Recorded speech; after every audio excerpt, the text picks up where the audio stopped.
여러분, 혼자 주식 투자하시면서 종목 관리와 새로운 종목 발굴 힘드셨죠? 머니케어 뉴스는 일반인과 직장인을 위해 적정한 포트폴리오 구성과 관리를 함께 하고 있습니다. 중개 단계 스윙 거래와 롱숏 거래를 통해 매월 15개 이상의 수익 실현을 목표로 운영 중입니다. 케어맨 클럽 회원이 되시면 프리마켓부터 장 마감까지 실시간 브리핑을 통해 변화가 많은 증시에서 적절한 투자 시나리오 대응으로 성공적인 투자 생활을 만들어 보실 수 있습니다. 변화가 많은 증시의 좋은 친구. 바로 머니케어 뉴스 케어맨 클럽 회원으로 성공적인 투자 생활을 경험해 보세요. 안녕하십니까 여러분. 실전투자 케어링 서비스 통해서 여러분들의 실전투자에 많은 도움 드리고 있는 성공투자 머니케어 뉴스 공략주 체크 스터디 진행하도록 하겠습니다. 일단 시장 장세, 오늘 오전 장세는 외국인이 많이 던지고 있네요. 자, 개인들이 대부분 받아주고 있는 형국이다 라고 보면 좋을 것 같고요. 14일 기준으로 상당히 중요하다 이런 말씀을 드리고 있습니다. 만기일 다가오지 않겠습니까? 자, 그러면 그 사이에서 변동성 부분은 분명히 존재할 거예요. 외국인도 던질 매물은 던지고 뭐 이렇게 진행을 할 텐데, 최근에 보면 어쨌든 외국인들이 이제 한국에 좀 투자할 수 있는 그런 여건들이 마련되는 그런 뉴스가 들어서면서 증권주도 좀 많이 오르고요.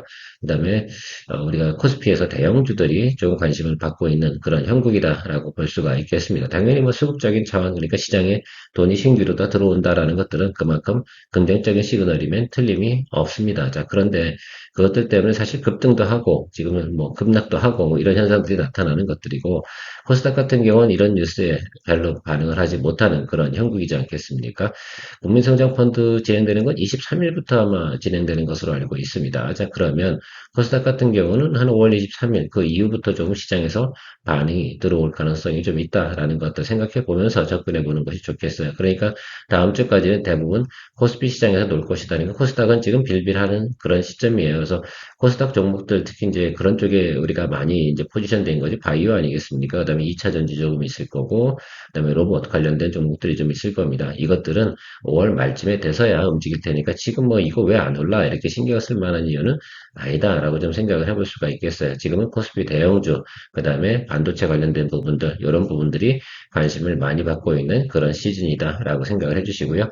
월간에도 흐름이 있습니다. 그래서 결과적으로는 보면 이렇게 생각하시면 좋을 것 같아요. 월간 흐름이 다 끝나고 나면 우리가 가지고 있는 포트폴리오 전체 60%는 대부분 또 교체를 또 만들어낼 것으로 생각하시면 될 것으로 생각하시고요. 지금 계속해서 다음에 우리가 무엇을 또 공략을 해야 되는가라는 것들 체크해보면서 가는 공략주 체크 앤 스터디 진행하도록 하겠습니다. 자, 녹화 들어오기 전에 여러분들에게 원익 IPS에 대해서 수익 실현 의견 진행을 했고요. 지금은 그냥 대략적으로 올라오는 것도 우리가 뭐 월간 15개는 만들어내야 되기 때문에 기본 수익률, 그래서 한 8에서 한 15% 정도 들어오는 것들은 일단 수익 실현을 하면서 진행을 하는 그런 내용들을 이야기 드리고 있습니다. 원익 IPS까지 수익 실현 진행을 해서 2026년도 118번째 그리고 5월 세 번째까지 진행을 했어요. 지난달 36개까지 갔었으니까 올 5월달도 36개 갈 거다 이렇게 생각하지 마세요. 장세가 다른 것들입니다. 어쨌든 뭐 그렇게 생각해 주시면 좋을 것 같고요. 투자 경고 종목 해제 부분이 또 나타나면 다시 또 수급은 들어올 거라고 좀 생각이 들어요. 그래서 원익 IPS 같은 경우는 좋은 종목이니까 뭐 또 거래를 하면 되지 않나라고 생각이 들어요. 우리가 여기서도 한번 거래를 했었고요. 여기서 두 번째 거래를 하고 있는데 아직까지 뭐 충분히 또 급등을 하는 그런 모습은 나타나지 않고 있으니까 충분히 또 눌림이 살짝 들어오면 또 공략해 줄 수 있는 여건은 충분하다라고 좀 생각을 해볼 수가 있겠습니다. 뭐 이거 아니면 뭐 다른 또 반도체 소부장 관련된 것들 또 우리가 새롭게 포트폴리오에 담으면 되니까 수익 만들고 계속해서 종목을 건너뛰면서 가면 좋을 것 같습니다. 근데 제가 항상 여러분 반도체 소부장 관련된 부분에서도 꾸준하게 여러분들에게 포트폴리오 넣어서 수익 만들어 드리고 있는 것들이니까 반도체 소부장이 없어 이렇게 생각하지 마시고요. 우리가 골고루 식사를 또 해야지 여러분들이 건강에 도움이 되고요. 멘탈 관리에도 좀 도움이 된다 이렇게 생각하시면 좋을 것 같아요. 어쨌든 후원해 주시는 분들 모두 복 받으실 겁니다. 후원 문화는 상당히 중요한 거라고 생각하시면 좋을 것 같아요. 그래야지 서로 윈윈하는 거 아니겠습니까?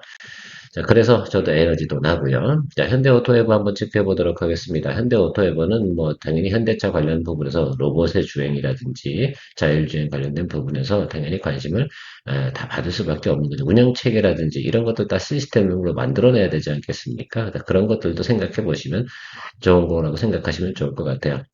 어쨌든 저는 이렇게 생각을 하고 있습니다. 현대오토에버든 뭐 현대모비스든 뭐 이런 것들 같은 경우는 적당하게 눌린 구간이 들어왔을 때는 매수해 주는 쪽을 좀 생각해 보시면 좋을 것 같고 최근에 실적 발표가 나왔는데 기대치만 못한 이유가 딱 이거지 않겠습니까? 그래서 매출이 이연됐다라는 것들입니다. 그 실제로 보면은 1분기 매출은 좀 빠졌는데 2분기 매출은 어때 상당히 높게 올라가는 그런 가이던스를 가지고 있다는 걸 생각해 보면 나머지 것들은 이제 모멘텀, 결과적으로 이런 거 아니겠습니까? ITO 부분, SI 부분, 차량 부분, 이런 관련된 부분에서 현대차가 진행하고 있는 프로젝트들이 있지 않겠습니까? 그것들 당연히 수주 받아서 진행이 될 겁니다. 그러니까 이것들이 관심을 받을 때 현대오토배 같은 경우 주가가 쭉 치고 올라가고요. 그렇지 않을 때 또 빌빌빌빌 하고 가는데 이전에 보통 보면 낮은 구간에 매수해 두면 통상 이 종목의 특성에 대해서 이야기 드려보면 세 번 정도의 급등 구간이 나타나는 그런 종목이에요. 그러니까 지금 올라온 구간이니까 여기선 잠깐 눈치 보고 있는 구간 이렇게 좀 생각을 하시면서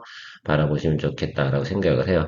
어쨌든 실적 발표 나와서 상당히 조금 어제 주가가 조금 지금 송황상태인데 지금 현재 위치상으로 보면 그렇게 실적이 안 좋아서 그렇게 나와도 불구하고 자기 자리를 잘 지키고 있다는 건 그만큼 시장에서 관심도가 좀 높겠죠. 자, 그리고 뭐 최근에 외국인들도 매수 들어오거나 그러면 당연히 인지도가 있는 현대차 관련된 종목들도 상당히 또 매수세가 좀 들어올 가능성은 당연히 있는 것으로 생각해 주시면 좋겠습니다. 자, 성장성 위부분, 저는 뭐 그런 것 같아요. 앞으로 이제 그 실적이 결과적으로는 그 2분기에 반영되는 이게 제일 중요한 포인트라고 생각이 들고요. 현대차가 구조적으로 보면 지금 수출 이런 것들이 잘 진행되고 있잖아요. 그래서 이런 포인트들이 계속해서 공장을 갖다 어떻게 됩니까? 증축도 해야 되고, 결국은 자동화 설비 이런 것들 계속 진행해야 되는 내용들 다 생각을 해보면, 전체적으로 보면 현대차 관련된 종목들이 움직일 때 같이 동반해서 움직일 가능성은 상당히 있다. 그리고 보통 보면 현대오토배 같은 3분기까지 가는 과정 속에서는 반드시 또 한 번 정도는 항상 또 즐거운 또 상승 여력을 나타나는 그런 형국을 보여주고 있는 점도 포인트라고 생각해 주시면 좋을 것 같아요. 이게 뭐 아주 특별하게 예를 들어서 야 이것 때문에 꼭 사야 됩니다라는 것들이 아니라 뭐 현대차 같은 종목들 같은 경우는 일단 무조건 제가 뭐 SL도 그렇고 모비스도 그렇고 사실 현대차도 그렇습니다. 적정한 구간에서 낮은 구간이 형성됐을 때 매수해 두면 한 번 정도씩은 계속해서 뭐요 이렇게 끌어올리는 그런 현상들이 나타나게 되어져 있는 것들이고요. 자 이번에 실적 발표를 했을 때 상당히 실적이 안 좋아하는 거기는 이엔드 이쪽으로 들어가죠. 실제로 그러면 어떻게 되면 지금 QOQ 대비해서 계속 가이던스는 우상방으로 가는 그런 모습입니다. 제가 제일 좋아하는 우리가 EPS 부분도 어때요? 상당히 좋아지는 모습을 보이고 있죠. 그래서 요것들에 대해서 여러분 생각해 주시면 되게 좋겠어요. 요거는 결과적으로 주식의 가치를 갖다 생각을 해볼 수가 있지 않겠습니까? 그래서 그것들에 대해서 주가는 긍정적으로 봐야 된다라고 생각할 수가 있겠어요. 최근에 보면 어쨌든 현대차 로봇 관련된 이야기가 쭉 나오면서 이제 현대차 관련주가 쭉 특별하게 대부분 이제 쉽게 말하면 밸류업 돼버렸다라고 생각해 볼 수가 있겠는데요. 자, 그러면 우리가 이 부분은 잊어버려야 돼요, 이제는. 지금 같은 시대에서 유동성이 넘치고 코스피 지수 잘 올라가고 이런 상태에서 뭐 여기로 가겠습니까? 이 시대는 끝난 거예요. 여기는 코스피 뭐 3천, 4천 시대 이럴 때고, 지금 코스피 지수가 7천 시대입니다. 자, 그러면 우리가 바라보는 관점 다르게 바라봐야 된다라고 말씀드리도록 하겠어요. 자, 지금 여기 교차 구간이 발생이 됐잖아요. 그럼 여기서 이제 중첩이 좀 생기겠죠. 그래서 여러분들이 보셔야 되는 건 61, 2평 라인, 이 라인을 보고 여러분들이 포인트 잡아줘야 돼요. 61, 2평 라인부터 이 라인까지겠죠. 그러면 우리가 잘 생각해 보면 한 40, 한 3만 원부터 시작해서 나중 구간은 한 39만 원, 이 정도 사이에서 평단 조절해주는 그런 종목으로 생각을 해주시면 좋겠고요. 현대 우리가 현대 오토에버 말고 현대 모비스로 보유하고 있지 않겠습니까? 결국은 두 사람이래. 두 종목 같은 경우는 움직이는 패턴이 비슷하게 갈 거예요. 그런데 최근에 보니까 현대모비스보다는 현대오토에버가 움직이는 그 뭡니까 주가의 그 뭡니까 높낮이가 훨씬 더 크게 움직이고 있어요. 자 그렇게 생각해 보니까 요놈도 거래해 보는 것도 괜찮겠다라고 좀 생각이 드는 구석이 좀 있더라고요. 그래서 여러분들 여기 이제 빈 공간인데 지금 전쟁 구간에도 이 구간을 저점으로 찍어놨잖아요. 그러니까 이 121평 라인은 훼손하지 않을 것으로 생각하면 시간이 이제 여러분 한 일주일, 이주일 흐르잖아요. 지금 공략할 건 아니에요, 여러분들. 5월 14일 이후에 공략할 거예요. 그러니까 그걸 좀 생각을 해주시면 좋겠어요. 왜 이제 실적 발표했는데 뭐 그러니까 어느 정도 이제 조금 이제 그 뭡니까 그 차익 매물 조금 나오는 부장이 생길 거죠. 그거 좀 생각해 보시면서 기다려 주시면 좋을 것 같아요. 그래서 5월 14일에서 한 5월 말일 가는 사이에서 현대오토이버 같은 경우는 우리가 모니터하면서 지켜보면 되지 않을까라고 좀 생각이 들고요. 제가 최근에 보면 내국인 매수세 같은 것들 이제 추가로 들어올 환경이잖아요. 그러니까 많이 눌릴 것 같지는 않아요. 그래서 한 40만 원과 43만 원 정도 사이가 리즈너블한 구간이지 않을까 이렇게 저는 추정을 하고 있어서 모니터 진행하도록 하겠습니다. BH 지난번에 우리가 거래를 했는데 이게 이 종목은 사실은 그래요. 그 작년에도 그랬지만 이게 우리가 이제 수익 내고 나서 또 추가로 쉬지 않고 우리끼리 쳐버리는 그런 현상들이 나타나고 있는데 한 번 더 우리가 거래할 수 있는 기회가 있을까요? 없을까요? 예, 있습니다. 그래서 여러분 그 점을 좀 생각해 주시면 좋을 것 같고 결과적으로는 애플 관련된 매출에서 추가적으로 애플이 지금 스마트폰 관련된 부분에서 좀 더 높은 타겟팅을 좀 가지고 있지 않겠습니까? 그 점을 좀 봐주시면 좋을 것 같아요. 그리고 지난해 대비해서는 좀 더 제품이 다각화되었다라고 생각할 수가 있겠어요. 그래서 과거에는 노트북, 태블릿 뭐 이런 데 있지 않겠습니까? 애플향이 좀 이게다 이런 것들에다가 지금은 자율주행 로봇요 이런 것들도 이제 진행되는 과정에서 조금 더 매출이 이제 기본 플러스 알파인데 지금이 이제 항상 BH는 제가 항상 말씀드리잖아요. 2회에서 3분기 가는 구간이 항상 성수기다, 해마다. 그래서 이거는 참 특이한 계절주다라고 생각해 주시면 좋을 것 같아요. 연말쯤에서는 웬만해서는 거래 안 해도 된다라고 생각하시면 좋겠습니다. 해마다 돌아오는 애플과의 관련성을 우리가 항상 염두에 두고 거래하는 종목이다라고 생각해 주시면 좋겠어요. 좋아요. 어쨌든 여러분들 보셔야 되는 건 여기 이제 밑에만 보세요. 이 매출은 당연히 뭐 늘어날 수밖에 없어요. 인플레도 생기고 뭐 어쩌고저쩌고 생기는데 뭐 전체적인 매출이 빠질 만한 사유는 없을 거라 생각이 들고 이익률 부분이 상당히 중요해요. 그래야지 어떻게 돼요. 그 EPS라든지 또 이런 것들 계산해서 주가를 우리가 어느 정도 평가를 해줄 수 있는가 이 부분을 좀 생각해 볼 수가 있겠는데 지난해 대비해서 어떻게 돼요. 예, 3분기, 4분기의 매출 부분이 상당히 좀 극대화되는 모습을 볼 수가 있습니다. 자, 그 생각을 좀 해주시면 좋겠어요. 자, 2분기까지는 어떻습니까? 그냥 소소하잖아요. 근데 이게 왜 그러냐면, 원래 이렇게 되게 돼 있어요. 그래서 이렇게 올라가는 형국이에요. 그러니까 선반영에서 많이 움직였다. 그러니까 한 번 정도는 눌림이 들어오면 또 공략할 수 있는 여력이 있는 그런 종목이다라고 생각할 수가 있겠고요. SK증권에서는 목표가를 한 4만 원 정도까지 보고 있는 것 같아요. 그런데 뭐 우리가 거기까지 보겠습니까? 그런 건 원치도 않고요. 자, 적당한 선상에서 우리가 공략 포인트를 잡아야 된다라고 생각할 수가 있겠는데, 지금은 22이동평균선 밑단에 있잖아요. 그래서 지금은 조금 여러분 참아주시면, 아직 양봉도 하나 안 들어왔고요. 그래서 우리가 생각해야 되는 건 여기서부터 27,500원과 25,000원, 요 정도 사이면 좋겠는데, 뭐 그것보다는 이게 기술적으로 잡아줘야 되는 부분이 있습니다. 분명한 건 여러분들 3만 원 넘게 올라가요. 이 종목 같은 경우. 그러니까 우리가 포인트를 좀 잡아본다 그러면 27,500원부터 그 하방 쪽에서는 매수를 좀 해줘서 평단을 잘 관리해 줘서 3만 원 넘어가는 그 구간까지 생각해 보면 좋겠어요. 왜냐면 이게 지난해도 그렇지만 이렇게 보시면 좋을 것 같아요. 지금 나와 있는 현상들이 2분기 때 한 뭐 영업이익 뭐 이렇게 120억 이렇게 나오는 과정 속에서 이게 이제 3배로 올라가는 거잖아요. 그러니까 여기서 이제 반영은 다 한 거야. 근데 여러분이 플레이하는 구간은 37,500원, 38,000원 여기 찍혀있는 자리 있잖아요. 여기를 일단은 항상 맥스로 보고 거래하세요. 제가 항상 1분기 실적이 나오고 거기서 주가가 찍어준 구간이 이 종목을 볼 수 있는 사람들이 보는 심리적 저항 구간이다라는 말씀을 드리고 있습니다. 그 포인트가 상당히 중요해요. 그래서 그 안쪽에서 앞으로 이제 오래 지나가면서는 플레이 해나갈 수 있는 여력을 보는 거죠. 그러면 나머지 건 뭘로 보냐? 실적은 좋으니까 아래쪽에서 잘 잡아주는 그런 모습들을 생각해 주시면 좋을 것 같아요. 공략하는 포인트가 제일 중요한 자리, 이런 것들이 아마도 이제 최근에 보면 반도체 소부장 내지는 또 IT 관련된 디바이스, 부품들을 생산하는 회사들의 포인트가 된다 생각하시면 좋겠어요. 그래서 우리가 2분기에서 3분기 가는 과정 속에서는 그런 포인트를 많이 짚고 가야 되시는 겁니다. 라고 생각하시면 좋을 것 같아요.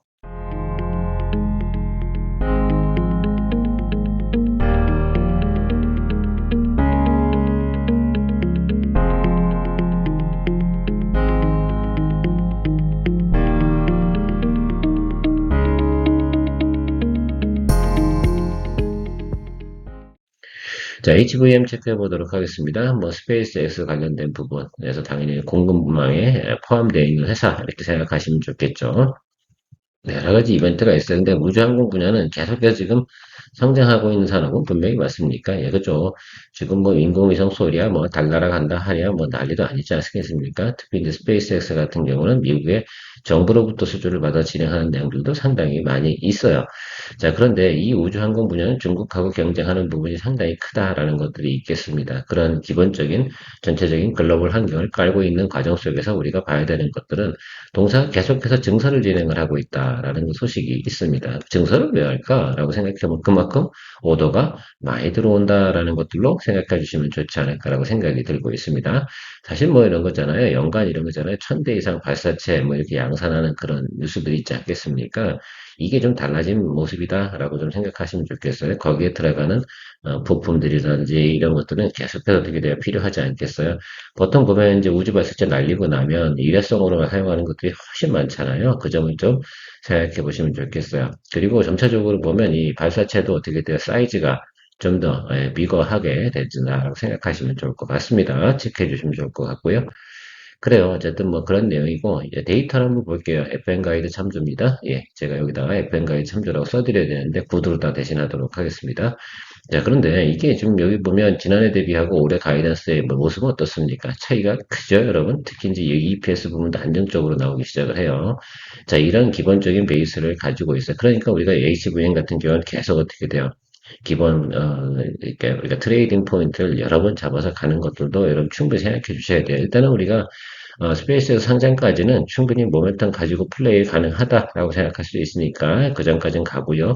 스페이스에서 상장하고 나면 스페이스 상장 원래 주가가 상장을 하면 쭉 단기적으로 쳤다가 그다음에 쭉 내려올 거 아닙니까? 이 포인트까지 다 생각을 해주셔야 돼요. 자, HVM도 이렇게 갈 거예요. 그러니까 요거 앞단 지금 우리가 이 앞단에 있는 거 아니야 IPO 기준으로 해서 그래서 IPO 앞단에서는 요쪽이고 요쪽으로 이제 보통 상장하고 나면 쭉 내려와서 다시 조정을 받고 다시 올라가는 형국이 나타나는데 이걸 또 플레이 해줘야 돼요. 이것들이 나타나는 것들이 이제 6월 기준으로 제가 생각할 때 3개월, 그러니까 한 달 정도 달리겠죠. 그 다음에 9월달쯤에 조정을 받겠죠. 그리고 나서 다시 연말 장세가 나타나는 거예요. 그러니까 우리는 HVM 같은 경우는 여름엔 좀 비수기다라고 생각하시면서 준비를 하고 대응 준비를 해 나갈 거다라고 생각해 주시면 좋겠습니다. 이렇게 쉽게 설명하는 채널이 있나 모르겠습니다만 어쨌든 이게 이제 계속해서 이렇게 올라올 거여서 마지막을 한번 이렇게 치고요. 제가 볼 때는 그리고 나서 다시 이제 조정을 받겠죠. 조정받는 자리가 다시 이쪽 자리에 오질 거예요. 그러니까 그런 거 생각하시면서 다 충분히 우리가 기대해보고 가면 좋지 않을까라고 생각이 들고 있습니다. 우리가 이 종목 같은 경우는 지금 89,800원인가요? 이 정도 구간에서 지금 보유하고 있는데요. 15%죠. 종목별 비중. 그 정도 들고 있는데, 기다려 주시면 좋을 것 같고요. 이 아래쪽으로 지금 올라올 때는 지금 현재 구간에서는 매수입니다. 아시겠죠? 그래서 이 우리가 평단가보다 한뭐 적어도 5%, 6% 아래쪽으로 내려온 비중 확대 이런 쪽을 생각하는 그 라인이 어디라고요? 8만 원짜리 이쪽 부분 들어올 때는 비중 확대고요. 그다음에 우리가 스페이스 X 상장하고 난 그 후로부터 어떻게 됩니까? 당연히 또 수익 실현을 하고요. 조정 들어올 때까지 충분히 기다려준 다음에 그리고 거래를 해나가는 그런 기본적인 우리가 시나리오를 가지고 접근하도록 하겠습니다. 자, 하나 시스템 같은 경우는 이제 미국하고 이제 이란하고 지금 휴전 협정이 이제 종전 뭐 이런 것들이 진행이 되거나 하면 단기적으로는 방산 쪽은 어떻게 돼요? 주가가 이렇게 좀 하락을 하겠죠. 그러다가 다시 또 방산은 이거 필요한 거야 이렇게 하는 전환 모드가 나올 겁니다. 우리가 생각해 봐야 되는 것들은 요것 때문에 좀 보시면 좋을 것 같아요. 지난해 1분기 하고요. 올해 1분기에 대한 부분 있잖아요. 여기서는 실적이 안 좋은 거지. 그죠? 전년 동기 대비 안 좋아 뭐 이런 것들이 나오면서 주가가 좀 조정을 받았는데 숫자를 한번 보세요. 여기 숫자와 여기 숫자를 한번 체크 한번 보면 어떻겠어요?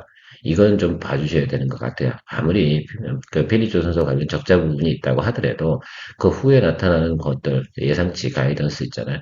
이거 거의 확정적인 거예요. 왜냐하면 수주를 받아놓고 하는 것도 있고 모멘텀에 대해서 집어넣지 않은 거거든요. 그 점 생각해 주시면 좋겠어요. 여기도 이게 쫄지 말라는 뜻을 제가 말씀드리고 싶은 거예요. 그래서 제가 지금 웬만한 비중 종목 30%까지는 제가 잘 안 가잖아요. 그런데 30%까지 올려놓은 이유고 좀 더 올릴 거예요. 좀 더 눌리면. 그래서 이걸 여러분들께서 좀 생각을 해주시면 좋겠어요. 그래서 지금 구간이 하나 시스템 같은 실적 구간에서 가장 안 좋은 구간이다라고 좀 생각을 해주시면 좋겠어요. 그럼 앞으로는 뭐 어떨 것 같냐라고 생각하면 저는 뭐 나쁠 이유가 뭐가 있겠습니까? 그래서 여러분들이 그것만 포인트로 좀 잡고 항상 무언가 투자했는데 급하게 마음을 어떻게 급해요? 지금이 제일 상 구간이라니까 실적적으로 그것만 생각해 주시고 나머지 것들은 숫자를 믿어주시는 것이 좋겠다. 저를 믿지 마세요. 저도 이 숫자 바뀌면 뭐라고 마인드가 그냥 확 바뀌어요. 원래 주식은 그렇게 하는 겁니다. 그 점을 생각해 주시면 좋을 것 같아요. 이 숫자를 보고도 여러분들께서 이거 이상한데? 라고 생각하시면 곤란하지 않겠습니까? 이익률도 달라지고요. 그 Y와 대비, 그죠? 이게 중요한 건데, 100% 이상 나오잖아요. 영업이익 총액이. 꼭 봐줘야지 어떻게 안 봐주겠습니까? 그러니까, 주가의 하방은 경직될 거다라고 생각해 주시면 좋겠습니다. 자, 그런 의미에서 우리가 좀 체크를 해보면 지금 조정을 받고 있는 거. 그러니까 사실 1차적인 구간이 여기잖아. 그죠? 이렇게 생각해 보니까 여기서부터 그럼 여기로 가야 됩니까? 10만 원으로 가야 됩니까? 그럼 여기는 무슨 개념, 무슨 구간인 겁니까? 예. 개의치 않고 매수를 해줘야 되는 구간이 올 수도 있죠. 당연히. 그럴 겁니다. 그럴 수도 있어요. 매크로 악재라는 게 또 터져버리면 좀 눌릴 수 있죠. 그러면 여기서 뭐 합니까? 스트롱 바이. 일단은 우리가 가이던스나 숫자를 봤다고 하면 그 숫자를 믿어줘야 된다. 제가 여기서 찍고 올라온 자리 있잖아요. 여기는 간다는 거예요. 그렇게 추정을 항상 하고 이 안쪽에서 우리가 뭐 합니까? 좀 플레이 해주면 되는 것으로 생각해 주시면 되겠습니까? 그래서 저는 뭐 항상 그런 생각들을 할 때 다른 그렇게 계산을 좀 해봐야 되죠. 그러니까 여러분들 그런 내용들 가졌다고 한다고 하면 대부분은 저런 데이터를 갖다 해석을 하지 않고 좀 보지 않은 상태에서 뭐 눌리는 이유에 대해 그 이유가 뭐가 중요해? 앞으로 어떻게 될 건지가 더 중요한 거 아니겠습니까? 그래서 그런 거 좀 잘 체크하시면서 가시면 돼. 시간은 제가 볼 때는 적어도 우리가 이 내용으로 기준치를 보면 6개월 안에 분명히 답을 낸다라고 생각하시면 좋겠어요. 6개월 길어요. 제가 볼 때 3개월 안쪽에도 답은 나올 것으로 생각을 하고 있습니다. 자, 그렇게 생각하시면서 여러분 좀 더 드리블해서 가시는 쪽으로 이야기 드리고 마무리하도록 하겠습니다. 케어맨이었습니다. 성공의 길을 찾아 나아가 머니케어 뉴스와 함께해 중기 단기 복습 거래로 매월 15종목을 잡아 투자의 기술 배우고 케어맨 클럽에서 시작해 말씀 매도 노하우로 성공적인 투자 즐겨봐.